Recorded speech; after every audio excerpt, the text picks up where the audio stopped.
Thus did Noah, according to all that God commanded him, so did he. Concerning these words, I would observe three things. 1. What it was that God commanded Noah to which these words refer.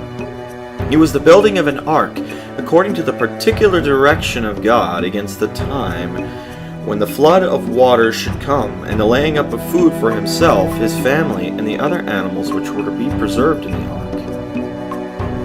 We have the particular commands which God gave him respecting this affair from the 14th verse.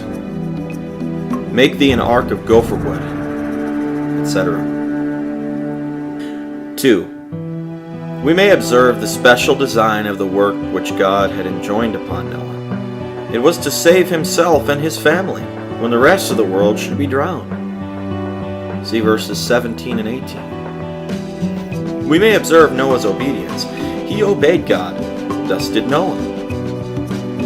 And his obedience was thorough and universal. According to all that God commanded him, so did he.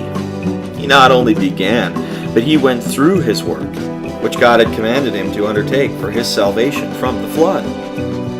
To this obedience the apostle refers in Hebrews 11, verse 7. By faith, Noah, being warned of God of things not seen as yet, moved with fear, prepared an ark to the saving of his house. Doctrine. We should be willing to engage in and go through great undertakings in order to our own salvation. The building of the ark, which was enjoined upon Noah, that he and his family might be saved, was a great undertaking.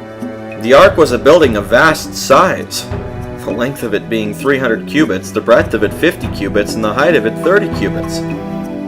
A cubit till of late was by learned men reckoned to be equal to 1.5 feet of our measure.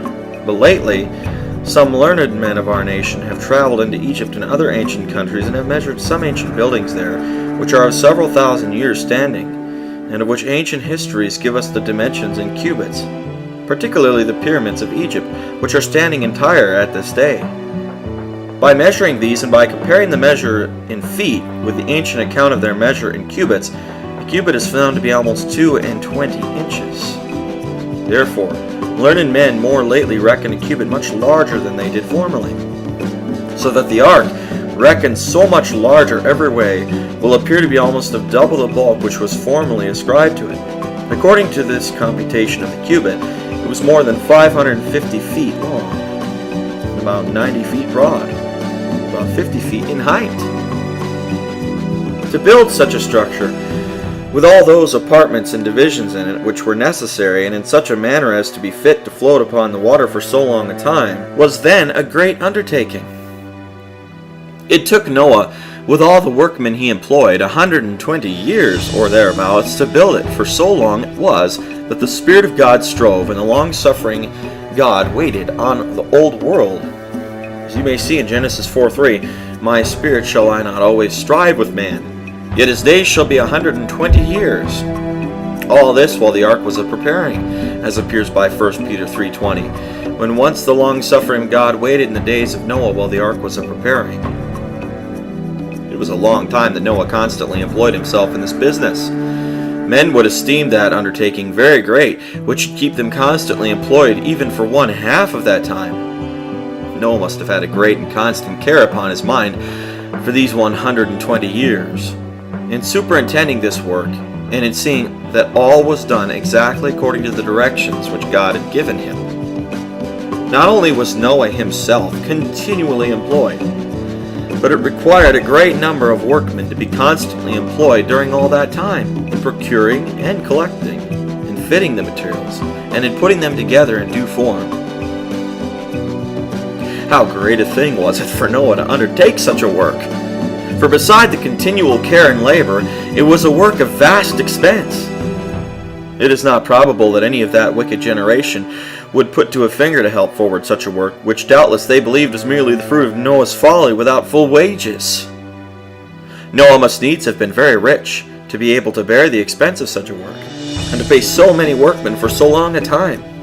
It would have been a very great expense for a prince. Doubtless Noah was very rich, as Abraham and Job were afterwards. But it is probable that Noah spent all his worldly substance in this work, thus manifesting his faith in the Word of God by selling all he had, as believing there would surely come a flood, which would destroy all, so that if he should keep what he had, it would be of no service to him. Herein he has set us an example, showing us how we ought to sell all for our salvation. Noah's undertaking was of great difficulty, as it exposed him to the continual reproaches of all his neighbors. For that whole 120 years, none of them believed what he had told them of a flood which was about to drown the world. For a man to undertake such a vast piece of work under notion that it should be the means of saving him when the world should be destroyed, it made him the continual laughing-stock of the world. When he was about to hire workmen, doubtless all laughed at him.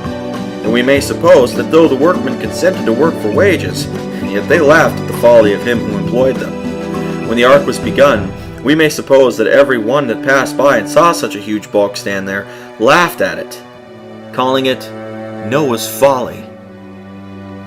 In these days, men are with difficulty brought to do or submit to that which makes them the objects of the reproach of all their neighbors. Indeed, if while some reproach them, others stand by them and honor them, this will support them. But it is very difficult for a man to go on in a way wherein he makes himself the laughing-stock of the whole world, and wherein he can find none who do not despise him. Where is the man that can stand the shock of such a trial for 20 years?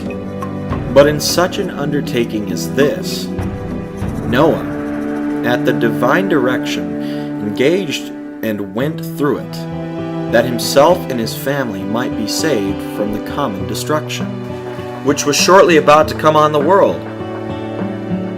He began, and also made an end, according to all that God commanded him. So did he. Length of time did not weary him. He did not grow weary of his vast expense. He stood the shock of the derision of all his neighbors, and of all the world year after year.